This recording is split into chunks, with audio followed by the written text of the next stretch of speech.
Philippe Nemo, vous êtes philosophe et historien des idées politiques. Vous venez de publier 2 essais, La belle mort de l'athéisme moderne, où vous expliquez que le christianisme va redevenir le grand enjeu intellectuel de notre époque, et La France aveuglée par le socialisme. C'est un recueil de vos articles consacrés à la fiscalité, à l'immigration, à l'éducation ou à la censure morale qui, dites-vous, empêche les débats, les vrais débats, d'avoir lieu. Donnez la parole à Philippe Nemo. Je voulais essayer de faire une petite contribution aussi sur le fond, sur l'histoire. C'est tout à fait vrai que c'est un moment historique.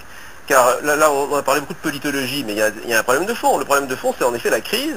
Et moi, je voudrais dire plusieurs choses à ce sujet. D'abord, la crise, c'est une crise financière. Et moi je connais bien les théories libérales. Les théories libérales expliquent très bien comment le libre-échange optimise la division, enfin l'allocation des ressources et la productivité et la production. Mais ça suppose qu'il y ait une monnaie à peu près stable. À partir du moment où il y a un développement de la finance comme on le voit aujourd'hui, il se produit des effets pervers systémiques qui fait que quand un prix augmente, ce n'est pas parce qu'une denrée devient plus rare, mais c'est une sorte d'écho que le système se renvoie à lui-même par des effets de causalité circulaire. Et les théoriciens n'ont pas encore compris ce système. Et moi j'étais très frappé pendant la crise, beaucoup de banquiers se sont exprimés et ils ont donné le sentiment de ne pas comprendre, de comprendre les choses avec quoi ils travaillent en amont et en aval, mais personne n'a une théorie globale. Alors, ce qui est tout à fait certain, il y a donc eu cette crise financière. Mais évidemment la gauche en profite pour remettre en cause tout le capitalisme. Alors que le capitalisme, c'est la seule chose grâce à quoi vous avez des chaussures aux pieds. Car on connaît bien les socialismes réels, hein, c'est Cuba, l'URSS, la Chine maoïste, et quoi d'autre, c'est la Corée du Nord. Attendez, non, mais je ne suis pas dans la fête de passer incroyable.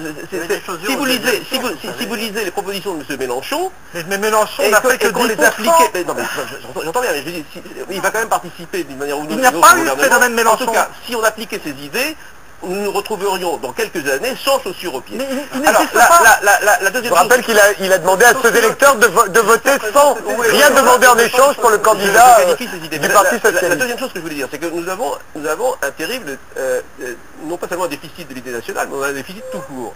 Et on a un déficit tout court et on a une dette énorme. Et pourquoi ? Parce qu'on a dépensé plus d'argent que ce qu'on avait. Et pourquoi on a dépensé plus d'argent qu'on avait? Parce que, comme le pays est à moitié socialiste, puisque les prélèvements obligatoires sont de 50%, ça veut dire que le pays est à moitié socialiste. Nous ne sommes plus libres, nous ne pouvons disposer que de la moitié de nos personnes, en quelque sorte. Et les décisions sont prises par des organismes collectifs irresponsables. Et avec le système démocratique, démagogique, les hommes politiques ont laissé filer les dépenses parce que c'était comme ça qu'ils étaient réélus. Et on a dépensé plus que ce qu'on gagnait. Or, si on regarde les deux programmes qui sont en compétition maintenant, on voit, et alors on sentira peut-être que j'ai une petite préférence pour l'un, mais je suis sévère à l'égard des deux, si vous voulez. Oui, je sens que vous allez voter Bayrou. Non, mais parce qu'on suggère comme seule réponse à la crise d'augmenter les impôts. Si vous prenez le programme de M. Hollande, que je viens de lire intégralement, avec un crayon à la main, il n'y a absolument aucune proposition de diminuer quelque dépense que ce soit. Il y a une proposition d'augmenter les impôts et d'augmenter les dépenses par des mesures nouvelles.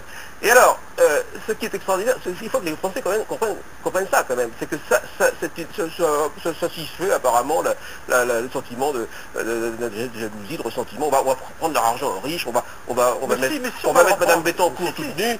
Bon, alors... Mais ce qu'il faut bien comprendre, c'est que c'est un fusil à un coup.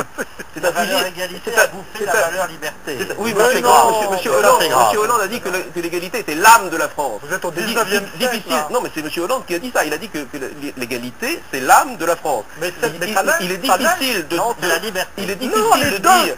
Laissez Philippe Nemo terminer, il a presque terminé. Il a presque terminé. Il est difficile d'avoir une pensée plus plate sur la France que de dire que l'âme de la France c'est l'égalité. L'âme de la France c'est Saint-Louis, c'est Jeanne d'Arc, c'est la charité chrétienne. Justement, on va y arriver dans 10 minutes. Alors, et c'est toute l'histoire en plus, c'est toute l'épaisseur de l'histoire. Je reviens à cette parenthèse, et je reviens au problème. C'est que en fait, les gouvernements vont assurer leur fin de mois en prenant l'épargne des Français. Et il faut que les Français sachent bien qu'on ne va pas prendre seulement l'épargne de Madame Bettencourt, on va commencer par elle, mais on continuera par les classes moyennes et on finira par piller les classes pauvres. Et du coup, on va rendre impossible, Mais ne le dites pas parce que si on le dit, c'est interdit, on est obligé de comptabiliser. Dernier mot, je ne sais pas pourquoi ça vous fait rire, c'est une perspective tragique. J'adore les fantômes. C'est que c'est pas un fantôme. Si vous confisquez l'épargne des Français, vous rendez impossible qu'il y ait des investissements, qu'il y ait des initiatives économiques, et vous aurez un électroencéphalogramme plat en matière économique. Non, mais vous êtes hors et de la ce qui va se réalité, passer, c'est que comme toujours, quand le 1793. socialisme ne marche pas, les gens vont vouloir partir, on sait que les jeunes partent et que les personnes plus âgées qui ont de l'argent veulent partir aussi, et comme les gouvernements ne voudront pas laisser partir l'argent qui reste, on fermera les frontières, il va y avoir un mur de Berlin en Europe. La Corée du Nord, oui, il va y avoir un mur de Berlin qui a déjà commencé. Mais oui, donc il va y avoir une exit tax, on va empêcher les gens de partir. C'est vers ce là et c'est donc un moment historique, et je demande aux Français de bien réfléchir à quel genre d'histoire.